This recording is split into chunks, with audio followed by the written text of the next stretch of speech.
Welcome back everyone. Welcome to civil services study practice set number ये 2068 है। Series are के लिए चल रही है। प्रैक्टिस करेंगे इसमें हम ज्योग्राफी के प्रश्नों पर। इंपॉर्टेंट है सारे के सारे प्रश्न। प्लेलिस्ट इस टेस्ट सीरीज की बना रखी है, वहाँ पर आप टेस्ट नंबर 1 से लेकर 206 तक पहुँच सकते हैं। डिस्क्रिप्शन बॉक्स में लिंक है उसका। तो चलिए स्टार्ट करते हैं। क्वेश्चन नंबर 1 है, निम्नलिखित कथनों में से कौन सा कथन असत्य है। 4 कथन है यहाँ पर, कोई एक इनकरेक्ट होगा इसमें। देखिए, भौतिकीय दृष्टि से प्रायद्वीप क्षेत्र भारत का सबसे प्राचीन भाग है। और दूसरा है, हिमालय विश्व में सबसे नवीन वलित पर्वतों को प्रदर्शित करता है। भारत में गोंडवाना शिलाओं में कोयले का बृहत्तम भंडार है। और भारत के पश्चिमी समुद्र तट का जो निर्माण हुआ है वो नदियों की जमाव क्रिया द्वारा हुआ है। देखिए, यहाँ पर जो करेक्ट स्टेटमेंट है वो है, भौतिकीय दृष्टि से प्रायद्वीप क्षेत्र भारत का सबसे प्राचीन भाग है। हिमालय जो है विश्व में सबसे नवीन वलित पर्वतों को प्रदर्शित करता है। और भारत में गोंडवाना शिलाओं में कोयले का बृहत्तम भंडार है। लेकिन सी वाला यहाँ पर इनकरेक्ट है और यही अपना आंसर होगा, क्योंकि भारत के प्रायद्वीप पठार, देखिए भारत के प्रायद्वीप पठार के पूर्व और पश्चिम में स्थित 2 संकरीय मैदान है, जिन्हें क्रमशः पूर्वी तटीय मैदान और पश्चिमी तटीय मैदान कहा जाता है।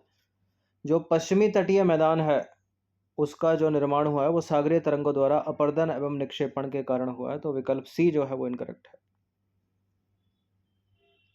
ये नंबर इस पर कॉल या व्हाट्सअप करके आप फुल टेस्ट सीरीज प्राप्त कर सकते हैं आर की, यानी पेड टेलीग्राम ग्रुप से जुड़ सकते हैं। क्वेश्चन नंबर 2 पर आ जाइए। निम्नलिखित कथनों पर विचार करेंगे। 2 स्टेटमेंट है, कौन सा इसमें करेक्ट होगा। कोकस प्लेट मध्य अमेरिका एवं प्रशांत महासागरीय प्लेट के बीच स्थित है। और फ्यूजी प्लेट जो है वो ऑस्ट्रेलिया के उत्तर पूर्व में स्थित है। इस तरह से स्टेटमेंट बनाकर भी क्वेश्चन कर लिए जाते हैं। कोकस प्लेट मध्य अमेरिका और प्रशांत महासागरीय प्लेट के बीच स्थित है। फ्यूजी प्लेट ऑस्ट्रेलिया और उत्तर पूर्व में स्थित है। ये करेक्ट है, दोनों के दोनों स्टेटमेंट सी है इसका आंसर। तो कोकस प्लेट मध्य अमेरिका में प्रशांत महासागरीय प्लेट के बीच स्थित है। और जो फ्यूजी प्लेट है वो ऑस्ट्रेलिया के उत्तर पूर्व में स्थित है। तो दोनों के दोनों करेक्ट हैं, सी है आंसर।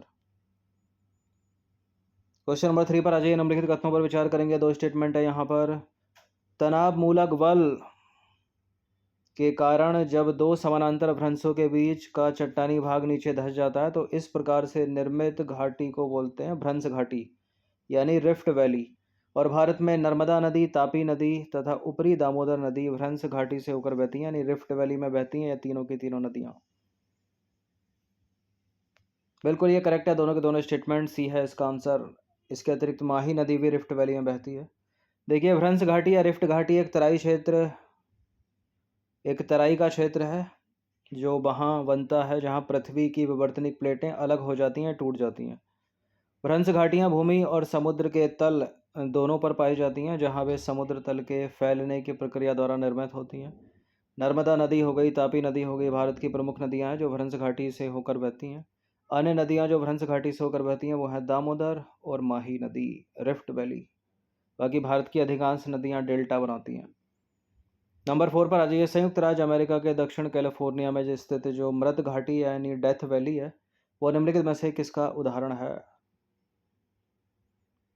वो रिफ्ट वैली का ही उदाहरण है, ठीक है, यानी भ्रंश घाटी का, डी है इसका आंसर। तो संयुक्त राज्य अमेरिका के दक्षिण कैलिफोर्निया में स्थित जो मृत घाटी है, रिफ्ट घाटी का उदाहरण है वो। क्वेश्चन नंबर 5 पर आ जाइए। विश्व की सबसे ऊंची पर्वत चोटियां निम्नलिखित में से किस प्रकार के पर्वतों में पाई जाती हैं। प्राचीन मोड़दार पर्वत, नवीन मोड़दार पर्वत, अवशिष्ट पर्वत या ब्लॉक पर्वत। विश्व की जो सबसे ऊंची चोटियां हैं वो नवीन मोड़दार पर्वत में पाई जाती हैं, बी है इसका आंसर। ठीक है, यानी न्यू ट्विस्ट माउंटेन, विश्व की सबसे ऊंची चोटियां नवीन मोड़दार पर्वत में पाई जाती हैं। क्वेश्चन नंबर 6 पर आ जाए। निम्नलिखित में से कौन सा एक जलडमरू मध्य अंतर्राष्ट्रीय तिथि रेखा के सर्वाधिक निकट है। बताइए कौन सा स्टेट है जो इंटरनेशनल डेट लाइन के नियरेस्ट है, क्लोसेस्ट है। बेरिंग जलडमरू मध्य, ठीक है, ऑप्शन नंबर बी है इसका आंसर। बेरिंग जलडमरू मध्य जो है वो अंतर्राष्ट्रीय तिथि रेखा या इंटरनेशनल डेट लाइन के सर्वाधिक निकट स्थित है। बेरिंग जलडमरू मध्य प्रशांत और अटलांटिक महासागर के बीच एक जलडमरू मध्य है। क्वेश्चन नंबर 7 पर आ जाइए। निम्नलिखित कथनों पर विचार करेंगे। 2 कथन है यहाँ पर। मोह असंबद्धता क्रस्ट एवं मेंटल को अलग करती है। कोर के आंतरिक भाग का निर्माण आयरन से हुआ है। देखिए, पृथ्वी की सतह के बारे में आपने पढ़ा होगा, 3 पार्ट में डिवाइड है ये, ठीक है, क्रस्ट, मेंटल और कोर। और जो कोर है बीच वाला भाग वो आयरन से निर्मित है। करेक्ट है, दोनों के दोनों। निकल भी है उसमें। सी है इसका आंसर। देखिए, पृथ्वी की जो आंतरिक संरचना है उसके 3 प्रधान भाग हैं। ऊपरी सतह यानी भूपर्पटी, उसको बोलते हैं क्रस्ट, और मध्य स्तर है मेंटल, और आंतरिक स्तर है धात्विक क्रोड या कोर। ठीक है, तो क्रस्ट, मेंटल, कोर 3 हो गए। भूपर्पटी तथा क्रस्ट की मोटाई 8 से 40 किलोमीटर तक मानी जाती है, और इस परत की निचली सीमा को मोहो असंबद्धता कहा जाता है। और पृथ्वी पर महासागर और महाद्वीप केवल इसी भाग में स्थित हैं, इसको याद रखिएगा। मेंटल की जो मोटाई है लगभग 2895 किलोमीटर है, और यह अर्ध ठोस अवस्था में है। एक संक्रमण परत जो मेंटल को क्रोड या कोर से विभक्त करती है उसे बोलते हैं गुटेनबर्ग असंबद्धता। ठीक है, ज्योग्राफी के टर्म है ये। देखिए, बाह्यतम क्रोड की जो विशेषता है क्या है, वो तरल अवस्था में है, जबकि आंतरिक क्रोड जो है या कोर कह लो इंग्लिश में, वो ठोस अवस्था में है। ठीक है, इसकी त्रिज्या लगभग है 1255 किलोमीटर। और पृथ्वी का जो निर्माण हुआ है वो आयरन से, ऑक्सीजन से, सिलिकॉन से, मैग्नीशियम से, सल्फर से, परसेंटेज भी इनके सामने लिखा है, निकल से, कैल्शियम से, एल्यूमिनियम से हुआ है। इसके अतिरिक्त 1.2% अन्य तत्वों का भी योगदान है। देखिए, कोर यानी क्रोड का जो निर्माण है लगभग 88.8% आयरन से हुआ है, तो दूसरा स्टेटमेंट सही हो गया। मोहो असंबद्धता क्रस्ट एवं मेंटल को अलग करती है, तो पहला वाला भी करेक्ट हो गया। ठीक है, यानी मोहो डिसकंटिन्यूटी। क्वेश्चन नंबर 8 पर आ जाइए। निम्नलिखित कथनों पर विचार करेंगे। 2 कथन है यहाँ पर। निचले मेंटल तथा ऊपरी कोर में तरंगों की गति के आधार पर एक असंबद्धता पाई जाती है जिसे गुटेनबर्ग असंबद्धता कहते हैं। बाह्य कोर एवं आंतरिक कोर के घनत्व में विभिन्नता के कारण इसको लेहमैन असंबद्धता अलग करती है। बिल्कुल ये करेक्ट है, दोनों के दोनों स्टेटमेंट। सी है इसका आंसर। देखिए, निचले मेंटल तथा ऊपरी कोर में तरंगों की गति के आधार पर एक असंबद्धता पाई जाती है जिसे गुटेनबर्ग असंबद्धता कहते हैं। यह मेंटल तथा कोर को अलग करती है, और तरंगों की गति के आधार पर कोर को 2 उपभागों में बांटा जाता है, बाह्य कोर और आंतरिक कोर। बाह्य कोर एवं आंतरिक कोर के घनत्व में भिन्नता के कारण इसको लेहमैन असंबद्धता अलग करती है। करेक्ट है, दोनों के दोनों स्टेटमेंट। सी है इसका आंसर। अब आ जाइए क्वेश्चन नंबर 9 पर। 2 स्टेटमेंट वाला ही सवाल है। भूमध्य रेखा यानी इक्वेटर पर पृथ्वी के गुरुत्वाकर्षण बल का न्यूनतम मान होता है, और भूमध्य रेखा से ध्रुवों की तरफ जाने पर यह मान बढ़ता जाता है। यह अपनी सुंदर सी पृथ्वी बीच से एक रेखा खींच दीजिए। इक्वेटर लाइन हो गई 0 डिग्री, ऊपर का हो गया उत्तरी गोलार्ध, नीचे का हो गया दक्षिणी गोलार्ध। तो गुरुत्वाकर्षण बल भूमध्य रेखा पर होता है न्यूनतम, और जैसे जैसे पोल्स पर जाओगे, नॉर्थ पोल, साउथ पोल, तो बढ़ता जाएगा। सर्वाधिक कहाँ होता है? पोल्स पर होता है, ध्रुवों पर, उत्तरी ध्रुव पर भी, दक्षिणी ध्रुव पर भी। तो दोनों के दोनों करेक्ट हैं। सी है इसका आंसर। चंद्र ग्रहण कब होता है? चंद्र ग्रहण तब होता है जब सूर्य और चंद्रमा के बीच में पृथ्वी आ जाती है। ठीक है, निम्नलिखित तिथियों में से किसमें दोपहर की छाया सबसे छोटी होगी? दोपहर की छाया सबसे छोटी होती है जून में।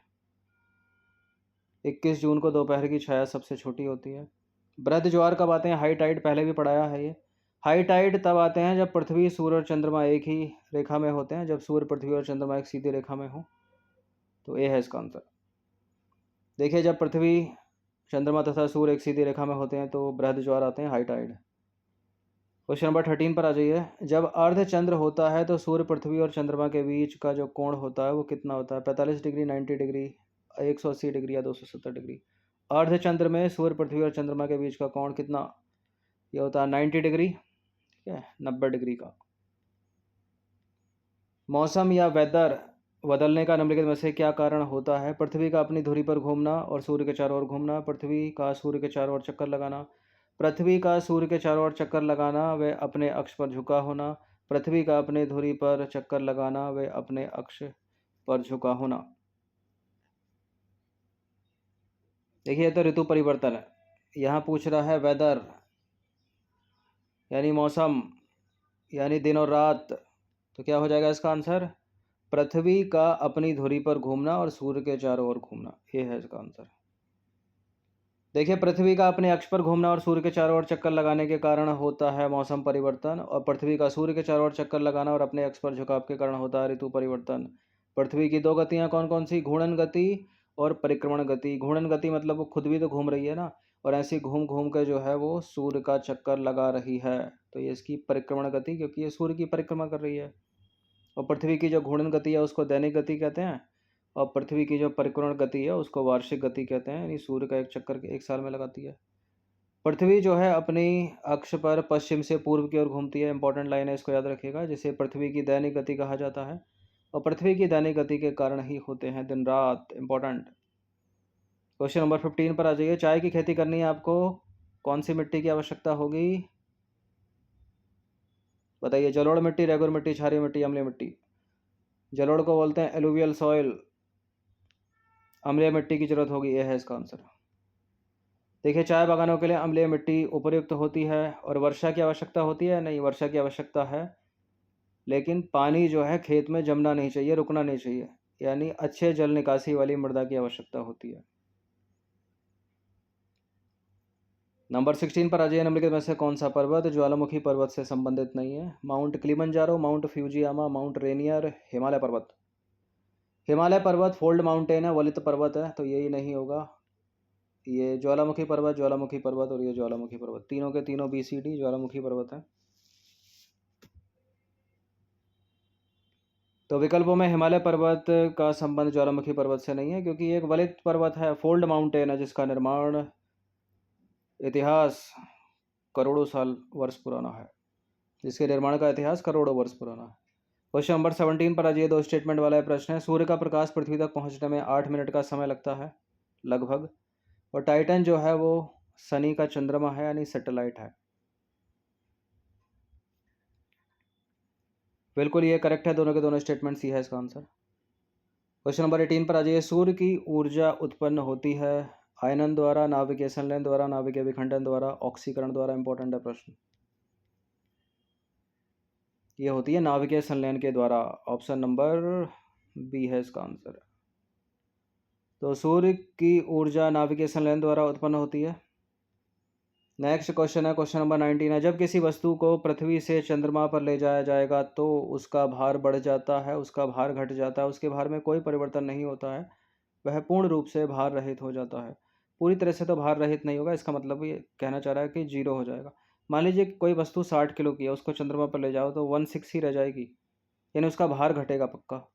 तो उसका भार घट जाता है, बढ़ता नहीं है, घट जाता है। कोई परिवर्तन क्यों नहीं होता? परिवर्तन होता है भाई।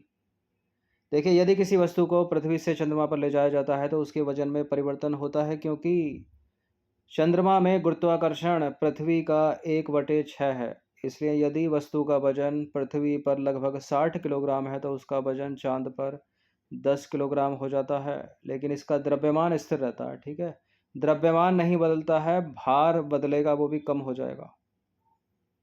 ठीक है।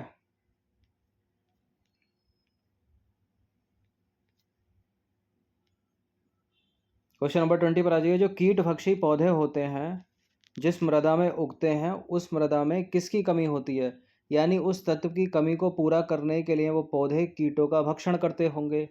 तो ऐसी मिट्टी में नाइट्रोजन की कमी होती है। ठीक है, जहाँ पर कीट भक्षी पौधे उगते हैं। और ये इंपॉर्टेंट प्रश्न है, SSC में, रेलवे में कई बार पूछा गया है, UP PCS में भी पूछा गया है, और UPSC सिविल सेवा में भी स्टेटमेंट बनाकर पूछा गया है।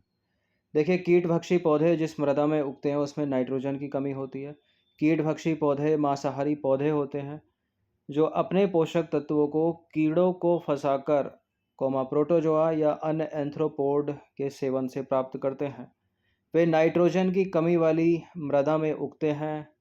ड्रेजर हो गया, नेप्रेस हो गया, और डायोना आदि विभिन्न कीड़ों से नाइट्रोजन प्राप्त करते हैं कीट भक्षी पौधे।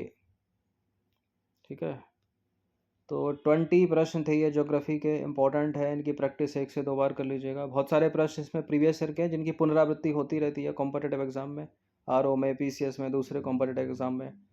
ये नंबर है, इस पर कॉल या व्हाट्सअप करके आप फुल टेस्ट PDF प्राप्त कर सकते हैं। RO की फुल टेस्ट में 140 प्रश्न है कंप्लीट सॉल्यूशन के साथ। हर दिन प्रैक्टिस करते रहिएगा। सिविल सर्विसेज स्टडी चैनल को सब्सक्राइब रखिएगा। धन्यवाद।